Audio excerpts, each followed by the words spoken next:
Professor de Ciência Política da Universidade Federal Fluminense, George Gomes Coutinho atua em pesquisas sobre democracia, globalização e teoria política e social brasileira. Nesta conversa, ele aborda o quadro político do país e avalia que a tendência de polarização entre as forças políticas será mantida em um cenário de proeminência do capital financeiro que cobra reformas que mantenham os seus ganhos.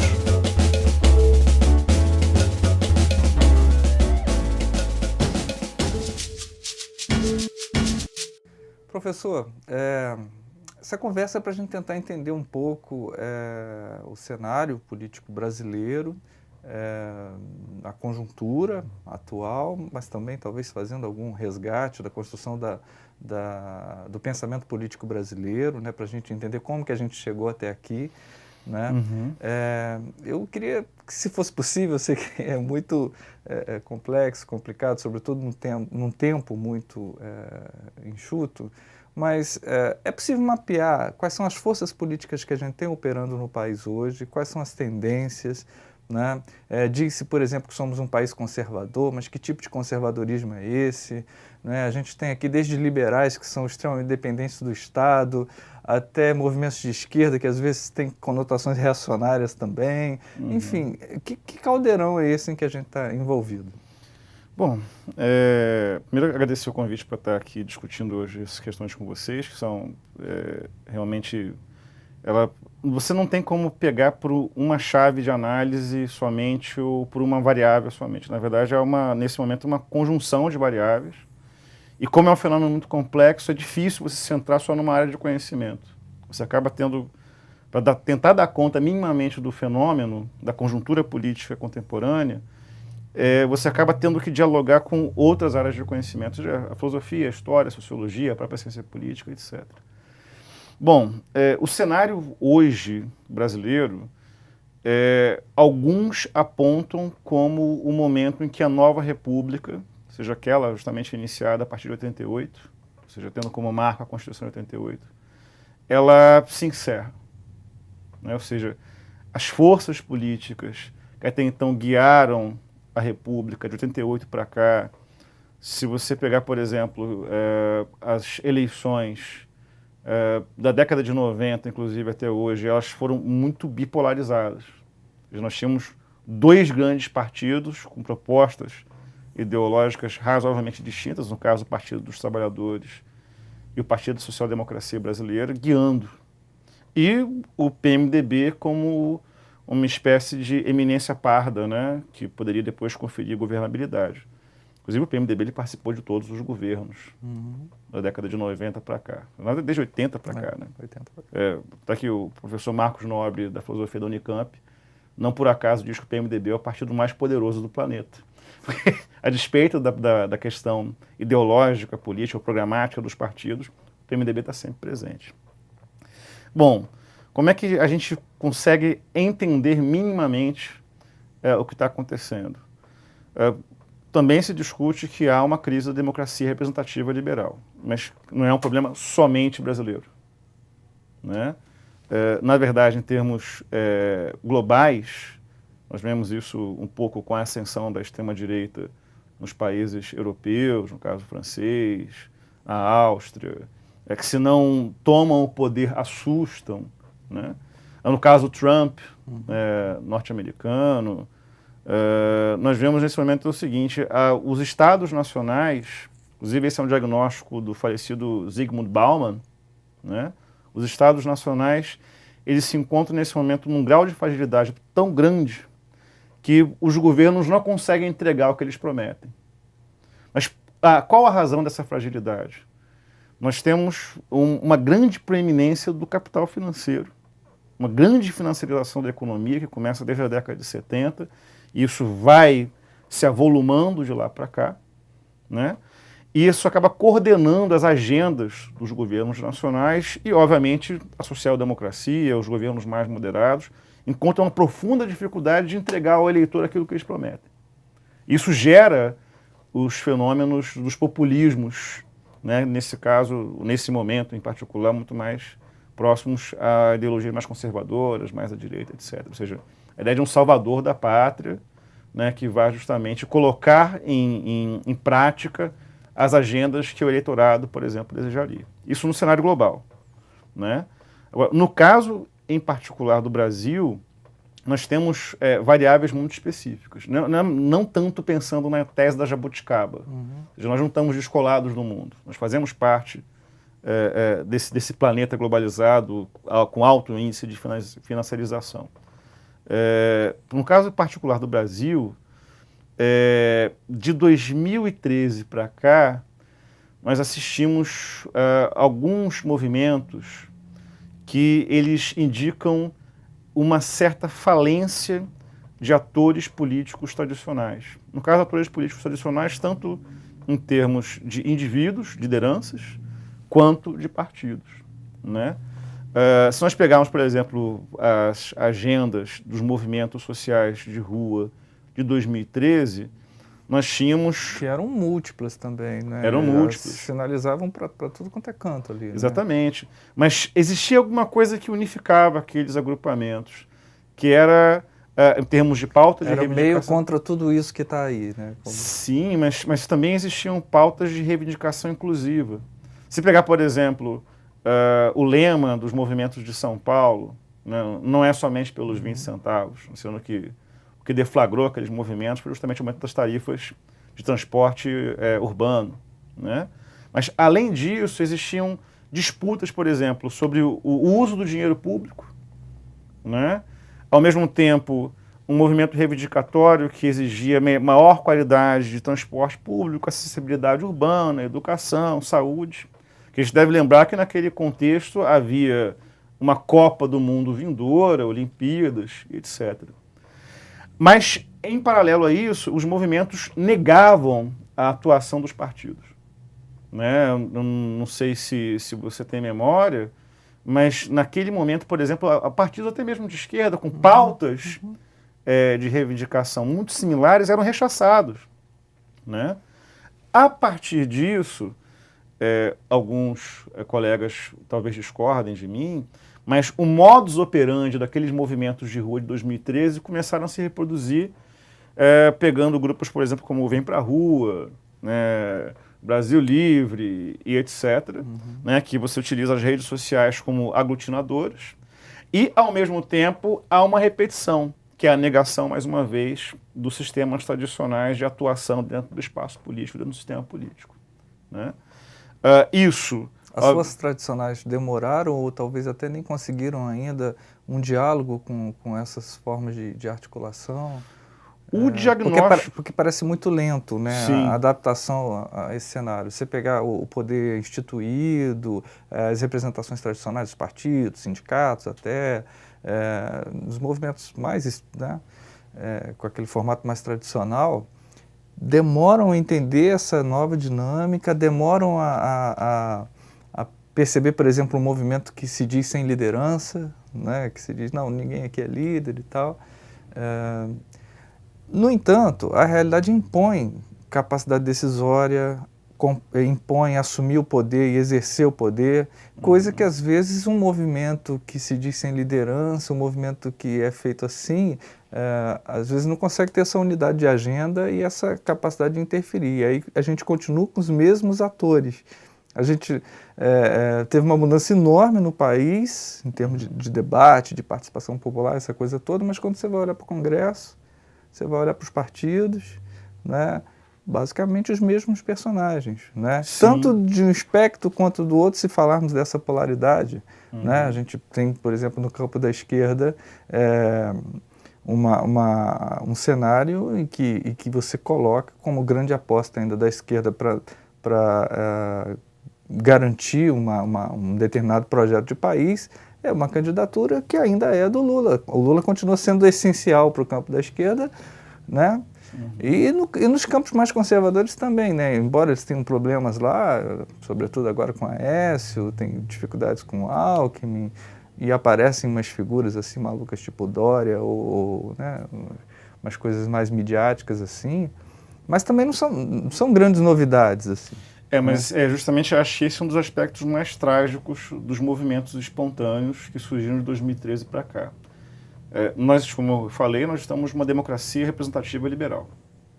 Ou seja, a necessidade dos atores eles passarem pelo critério da concorrência eleitoral e então eles adentram as instituições mediante justamente a legitimação do voto e daí justamente elaboram agendas de caráter vinculante. O que esses movimentos justamente têm esse déficit, digamos, um déficit de institucionalização de agendas, né? E, ao mesmo tempo, em que eles esvaziam a legitimidade dos atores tradicionais, nós criamos um cenário nebuloso, né? Porque também os agrupamentos dos movimentos de rua, os movimentos mais espontâneos, né? Alguns mais, outros menos, né? Eles não entram na arena, né?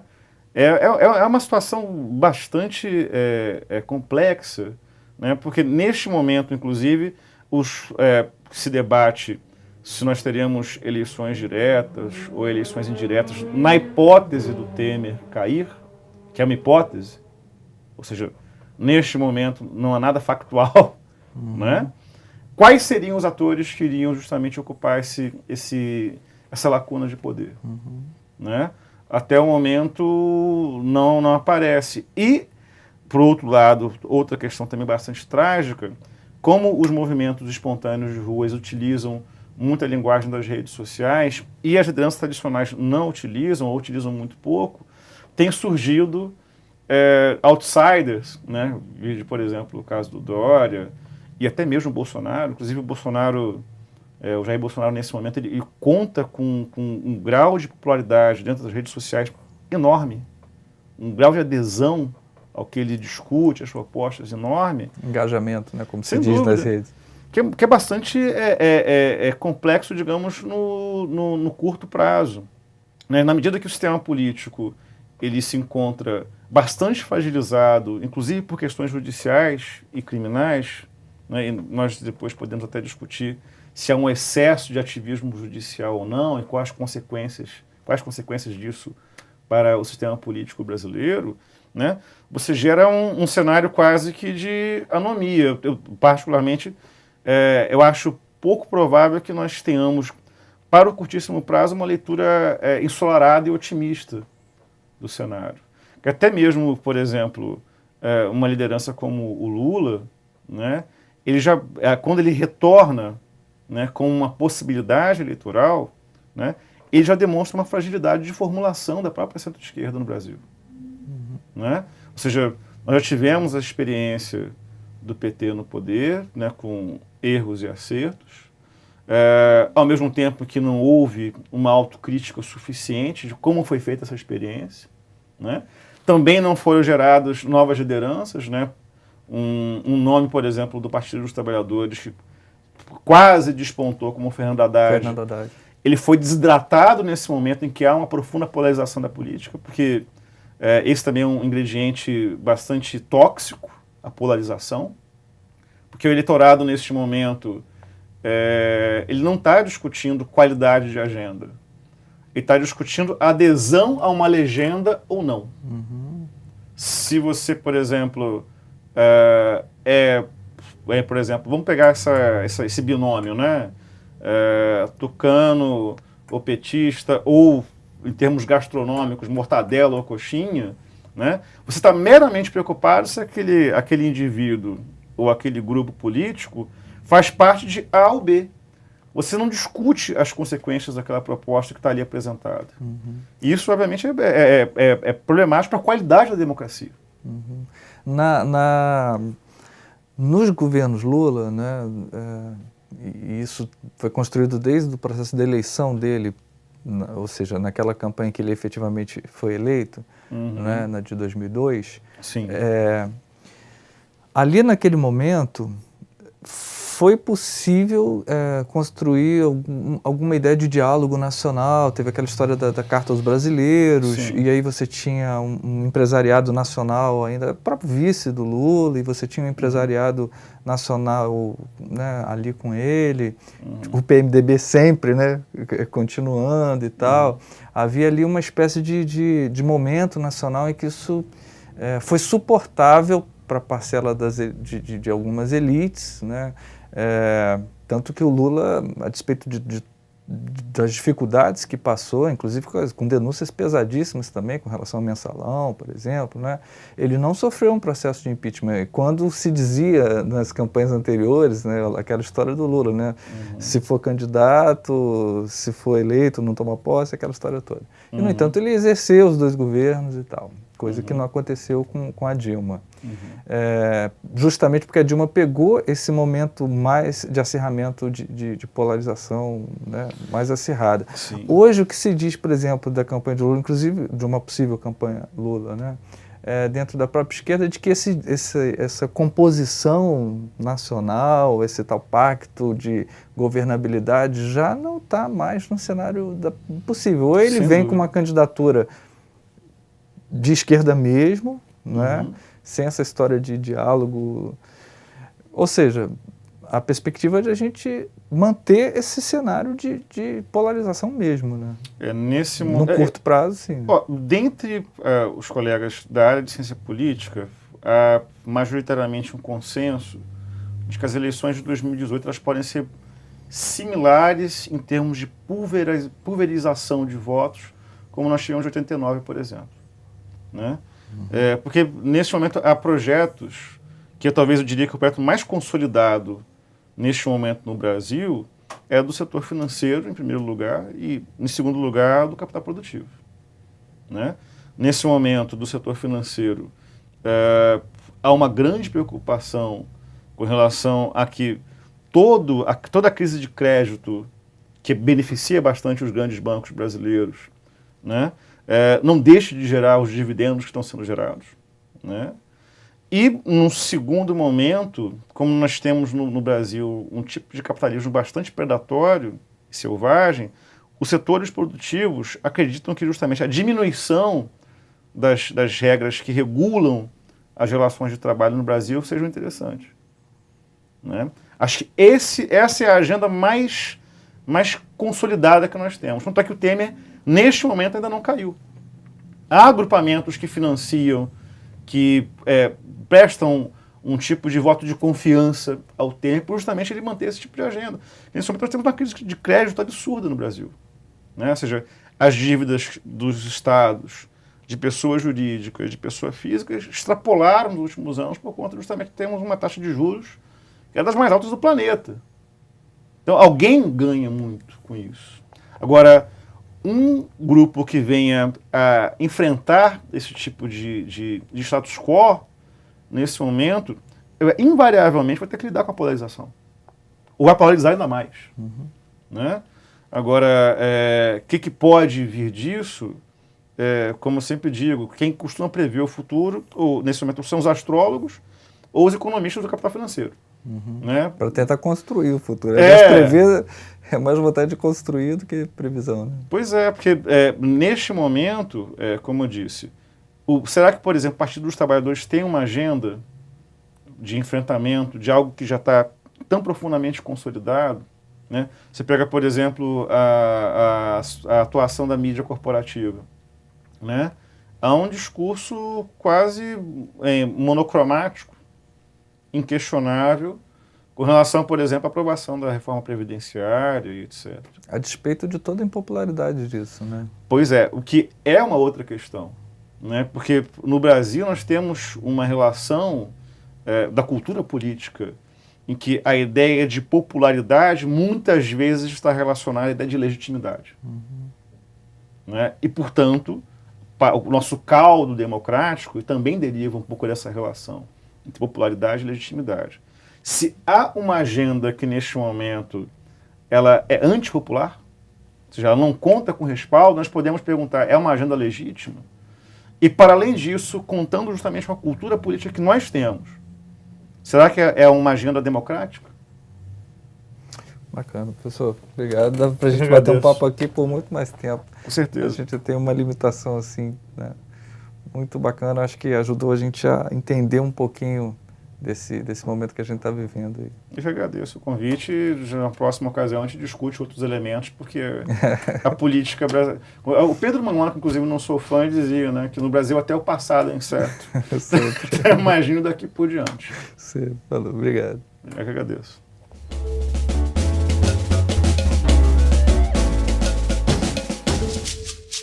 Música